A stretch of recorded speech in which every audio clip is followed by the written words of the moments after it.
Olá, pessoal. Aqui é o professor GV para mais um vídeo da série Bases da Eletrocardiografia. Tudo o que você precisa saber para fazer uma análise tranquila de qualquer eletrocardiograma, tá? Nossa aula de hoje vai ser quais os valores de normalidade, quais os padrões de normalidade que nós encontramos num eletrocardiograma. Relembremos, o eletrocardiograma ele é composto fundamentalmente da onda P, tá certo? Que está aqui, representa a despolarização dos átrios. Há um momento isoelétrico, aqui é um momento em que a gente não percebe uma maior atividade, que é o segmento PR. Depois nós temos o complexo QRS, tá certo? Vamos falar sobre isso. Temos aqui o segmento ST, temos a onda T, que representa a repolarização dos ventrículos, o QRS é a despolarização, a onda T é a repolarização, e a repolarização dos átrios, ela normalmente não é enxergada porque ela aconteceria justamente aqui nesse momento onde o QRS está aparecendo, ou seja, os ventrículos estão despolarizando, o que naturalmente tem uma massa miocárdica e uma força elétrica muito maior do que a dos átrios, tá? Então, normalmente a gente não enxerga. Então, nessa primeira parte dessa aula de hoje, nós iremos falar sobre onda P, segmento PR e intervalo PR. Então, vamos lá, me acompanhe. A onda P. A onda P é melhor vista em duas derivações principais, a derivação D2 e a derivação V1, por duas razões. Na derivação D2, nós temos as maiores ondas P que a gente encontra, porque normalmente o eixo médio da onda P é de 60 graus e é justamente onde está a derivação D2. Nós vamos encontrar uma onda P, geralmente assim, dessa forma, bem arredondada, tá certo? A gente não percebe normalmente entalhes na onda P, mas a gente tem que lembrar que a onda P, na realidade, é a união de forças, tá certo? Do átrio direito e também do átrio esquerdo, tá? Por que a do átrio direito primeiro? Porque o nó sinusal que é o que faz disparar a onda de despolarização que vai despolarizar ambos os átrios, ela está localizada no átrio direito, mais precisamente no teto do átrio direito, próximo à desembocadura da cava superior, tá certo? Então, há uma onda de despolarização que vem de cima para baixo e da direita para a esquerda, tá certo? A outra derivação que vê muito bem também a onda P é a derivação V1. V1 fica bastante próximo do átrio direito e consegue diferenciar as forças do átrio direito e do átrio esquerdo.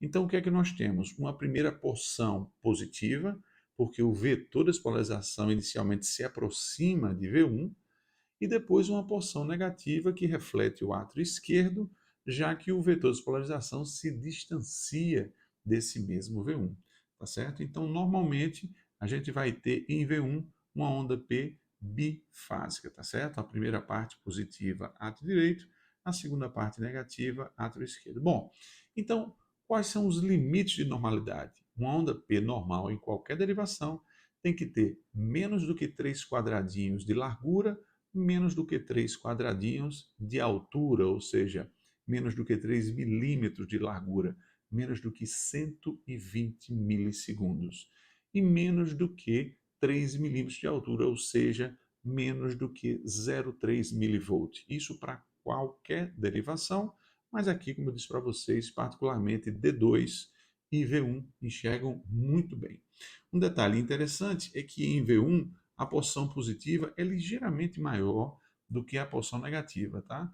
Então a porção positiva vai até 1,5, tem que ser menor do que 1,5, e a parte negativa do átrio esquerdo tem que ser menor do que 1 milímetro, tá? O que é que poderia alterar a largura ou a altura de uma onda P? Bom, as sobrecargas atriais, tá certo? A gente vai ter uma aula só sobre isso, mas toda vez que eu tiver ondas P muito largas ou ondas P apiculadas, é porque ali por trás daquilo existem sobrecargas atriais, ou do átrio direito, ou do átrio esquerdo, ou até mesmo de ambos, tá certo? A gente vai ter um vídeo só exclusivamente sobre isso.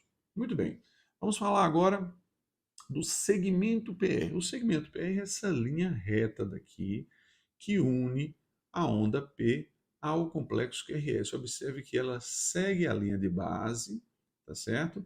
É um momento de calmaria dentro da atividade elétrica de um eletrocardiograma e eu não devo ter nem supra nem infra de nivelamento do segmento ST, desculpa, do segmento PR. Não devo ter.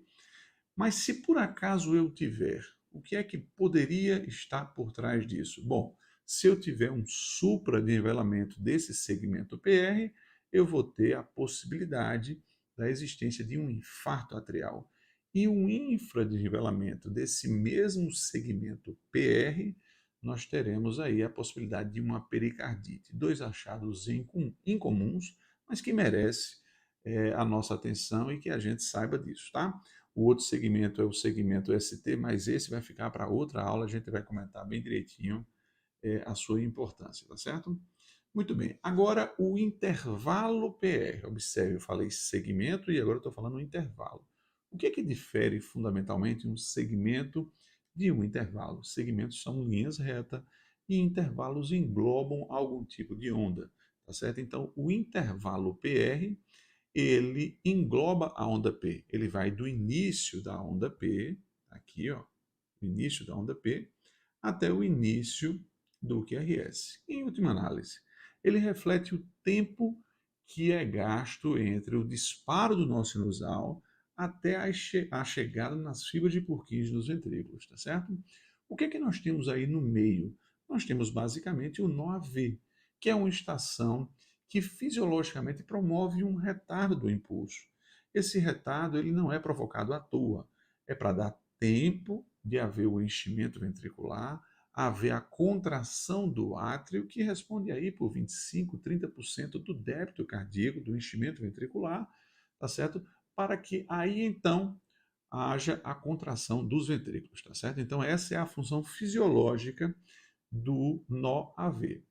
Bom, se eu tiver uma alteração do intervalo PR, é intuitivo que a gente pense que haja algum problema justamente nesse nó AV. Quais seriam os limites de normalidade? 120 a 200 milissegundos, tá certo? Ou seja, 3 a 5 quadradinhos. E aqui a gente pode considerar os dois limites como limites dentro da normalidade, ou seja, vai de 120 milissegundos, 3 quadradinhos, até 200 milissegundos, 5 quadradinhos, tá certo? Se por acaso eu tiver um intervalo PR que seja menor do que isso, é porque, naturalmente, o impulso está encontrando um caminho alternativo. Tá? Ou seja, existe a presença de um feixe anômalo. E se esse intervalo estiver aumentado acima de 200, é porque a estação no AV, que deveria promover um bloqueio fisiológico, está promovendo um bloqueio suprafisiológico, tá certo? Excessivo. Está promovendo um bloqueio atrioventricular. Então, o que é que pode alterar o intervalo PR? Bom, se o intervalo PR estiver acima de 200, um bloqueio atrioventricular. Se tiver menos que 120, está havendo uma pré-excitação dos ventrículos, ou seja, uma excitação, uma contração antes da hora, uma despolarização antes da hora, e isso deve decorrer da presença de um feixe anômalo, algum feixe que esteja ligando as conexões atriais até o feixe de His e perpassando então o nó AV, por isso que o intervalo PR ficou curto, tá? Então, essa é a parte que a gente vai discutir nesse nosso vídeo aula de hoje, tá? Vamos dar alguns exemplos apenas para ilustrar. Observem aqui na derivação D2, eu tenho uma onda P na derivação D2, o que é que eu observo? Eu observo que a duração está aumentada, tá certo? A duração tem mais do que 120 milissegundos. Eu observo que o formato não está redondinho como a gente esperaria, né? Então, nós esperaríamos uma onda P arredondada, a gente percebe que há um entalhe. Então, com certeza, essa é uma onda P anormal. Observem agora na derivação V1, o que é que eu encontro? Uma porção positiva que está acima, bem acima de 1,5 milímetros, na realidade tem 3 milímetros, o que reflete um aumento da porção do átrio direito, que é essa porção inicial. Vamos falar sobre isso na aula de sobrecargas atriais, tá certo? Então, um exemplo aí para vocês perceberem uma onda P anormal, seja alargada, seja apiculada, tá? Um outro exemplo para vocês, observem esse elétron, eu vou dar um zoom aqui para destacar uma derivação em especial, D2, e observe aqui o segmento PR. Ó. Se eu seguir aqui a linha de base, eu vou perceber que o segmento PR está infradesnivelado. E isso é encontrado tipicamente na pericardite, tá certo? Então esse é um achado muito típico de pericardite quando em D2 eu tenho um infradesnivelamento do segmento PR, quando em AVR, que enxerga tudo ao contrário, eu tenho um supradesnivelamento, eu tenho uma suposição com bastante acurácia de que há a presença de uma pericardite, tá? Mais um exemplo, observe aqui agora o intervalo PR. Eu vou dar também um zoom para melhorar essa imagem. Observe que a onda P está aqui e o QRS está aqui, ou seja, nós temos 8 quadradinhos, nós temos um intervalo PR de 320 milissegundos, muito acima do limite de 200, ou seja, nós temos aqui um bloqueio atrioventricular, um BAV de primeiro grau, tá certo? Teremos também uma aula só sobre bloqueios, tá, pessoal? Aqui é só a gente falar dos valores de normalidade, nosso objetivo de hoje. E nosso último exemplo, tá certo? Eu queria trazer para vocês aqui, ó. Observem que essa onda P, ela está colada diretamente já no QRS, tá? E aí o que é que acontece?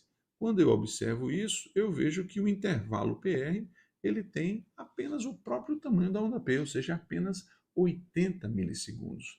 Esse é um eletro típico de uma pré-excitação, tá certo? Da presença de um feixe anômalo, de uma síndrome muito específica chamada síndrome de Wolff-Parkinson-White. Em vídeos futuros a gente vai comentar mais sobre isso, tá? Então essa é a nossa aula sobre critérios de normalidade, parte 1. Encontro vocês na parte 2 dessa aula. Até lá!